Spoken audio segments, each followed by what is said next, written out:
శ్రీ కనకదుర్గ జ్యోతిష్యాలయం జ్యోతిష్యం చెప్పబడును.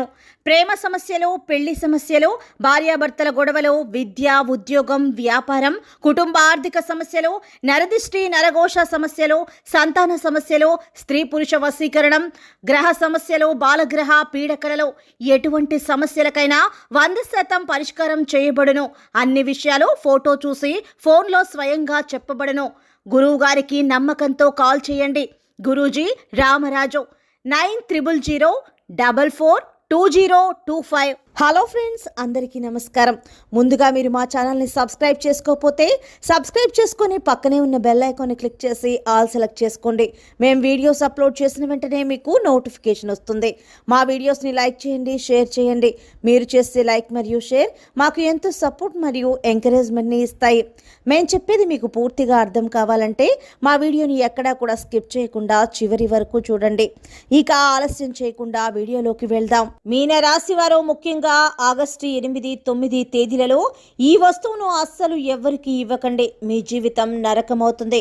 మీకు ఉన్నటువంటి ఆర్థిక స్థితిగతులు ఒక్కసారిగా పడిపోయి మీరు పేదరికంలోకి వెళ్లే అవకాశాలు అయితే ఖచ్చితంగా కనిపిస్తూ ఉన్నాయి. అంతేకాదు, మీనరాశి వారు ఎవరైతే ఉన్నారో మర్చిపోకుండా ఈ యొక్క పరిహారం చేసుకున్నట్లయితే ఆర్థిక ఇబ్బందులు తొలగిపోతాయి.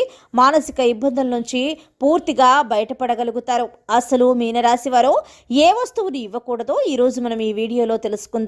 మీరు తొందరపడి నిర్ణయాలు తీసుకోకూడదు. ప్రతి విషయాన్ని ఆలోచించి నిర్ణయం తీసుకోవాలి. మీకు సంబంధించిన అంతర్గత వ్యవహారాల్లో సీక్రెట్ విషయాలను ఎవరితోనూ పంచుకోకూడదు. ముఖ్యంగా మీ యొక్క వ్యాపార భాగస్వామితో మీ రహస్యాలను అస్సలు షేర్ చేసుకోకండి. అలాగే ఎవరికి పడితే వారికి మీ యొక్క విషయాలు తెలుపుకుంటూ పోతే కనుక మీరు ఇబ్బందుల్లోకి వెళ్లే అవకాశం అయితే కనిపిస్తూ ఉంది. అంతేకాకుండా ఆగస్టు 8, 9, 10 తేదీల్లో నాగపంచమి రాబోతుంది. ఈ రోజుల్లో మీకు అనుకూల ఫలితాలు రావాలి అంటే మీరు సుబ్రహ్మణ్యేశ్వర స్వామి ఆలయానికి వెళ్ళి ముడుపులు కట్టడం, లేదంటే సుబ్రహ్మణ్యేశ్వర స్వామి నాగదేవతను పూజించినట్లయితే మంచి శుభ ఫలితాలను పొందుతారు. అలాగే ఈ 8, 9, 10 తేదీలలో ఈ ఒక్క వస్తువును అస్సలు దానంగా ఇవ్వకండి. ఆ వస్తువులు ఏంటో ఇప్పుడు మనం తెలుసుకుందాం. కొంతమందికి పసుపు, కుంకుమ, అలాగే ఇక చూసుకున్నట్లయితే ఉప్పుని, రాగులని, అలాగే ఈ 4 వస్తువులను దానంగా ఎవ్వరికి ఇవ్వకండి. లేదా అప్పుగా కానీ లేదా బదులుగా కానీ అస్సలు ఇవ్వకూడదు. ఆర్థిక మాంద్యంలోకి వెళ్ళిపోయే అవకాశాలు కూడా ఈ యొక్క మీనరాశి వారికి కనిపిస్తూ ఉన్నాయి. కాబట్టి ఈ రాశి వారు ఎట్టి పరిస్థితుల్లోనూ ఈ వస్తువులను అస్సలు దానంగా ఎవరికి ఇవ్వటానికి ప్రయత్నం చేయకండి. ఎవరైతే మీనరాశి వారు ఉన్నారో గత కొన్ని రోజుల నుంచి పడుతున్నటువంటి ఆర్థిక ఇబ్బందులను, మానసిక క్షోభ నుంచి బయటపడాలంటే ఈ ఒక్కటే మార్గం. ఖచ్చితంగా మీరు మర్చిపోకుండా ప్రతి శుక్రవారం పూట ఇంట్లో ఉన్న ఆడవారు ఉప్పు దీపాన్ని వెలిగించండి. ఉప్పును ఒక మూకుడులో ఉంచి మీరు నువ్వుల నూనెతో ఆ పాత్రలో దీపాన్ని వెలిగించినట్లయితే కనుక ఈ శ్రావణ మాసంలో ఈ ఉప్పు దీపం మీకు ఎంతో మేలు చేస్తుంది. శుక్రవారం పూట ఖచ్చితంగా దీన్ని పాటించండి. ఇప్పటి వరకు మీరు చూడని ధనాన్ని కూడా చూసే అవకాశం ఈ యొక్క మీనరాశి వారికి కనిపిస్తూ ఉంది. కాబట్టి ఈ యొక్క మీనరాశి వారు ఎట్టి పరిస్థితుల్లోనైనా సరే ఈ పరిహారం చేయటం మాత్రం మర్చిపోకండి. మీరు తీసుకునేటటువంటి నిర్ణయాలతో అద్భుతమైన ఫలితాలను పొందబోతున్నారు.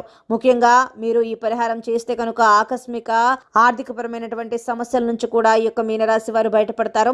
ఉద్యోగం విషయంలో ఇబ్బంది పడుతున్న వారు ఎవరైతే ఉన్నారో వారికి కూడా ఈ పరిహారం చేయటం వల్ల అనుకూల ఫలితాలను పొందుతారు. మీనరాశి వారు కొన్ని విషయాల్లో మీరు మరింత జాగ్రత్తగా ఉండాలి. ముఖ్యంగా మీరు పెట్టుబడి పెట్టే విషయాలలో చాలా జాగ్రత్తలు తీసుకోవాలి. తెలిసిన వ్యాపారం, అలాగే మంచిగా ముందుకు వెళ్లే వ్యాపారం అని మీరు భావించినట్లయితే ముందుకు వెళ్లే ప్రయత్నం చేయండి. లేకపోతే మీరు తీరని నష్టాన్ని చవి చూడాల్సి వస్తుంది. సో ఫ్రెండ్స్, చూశారు కదా, మీనరాశి వారు ఆగస్టు 8, 9, 10 తేదీలలో ఏ వస్తువుని దానంగా ఇవ్వకూడదు.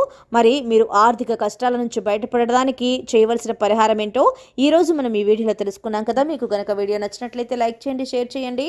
మా ఛానల్ని తప్పకుండా సబ్స్క్రైబ్ చేసుకోండి. ధన్యవాదాలు.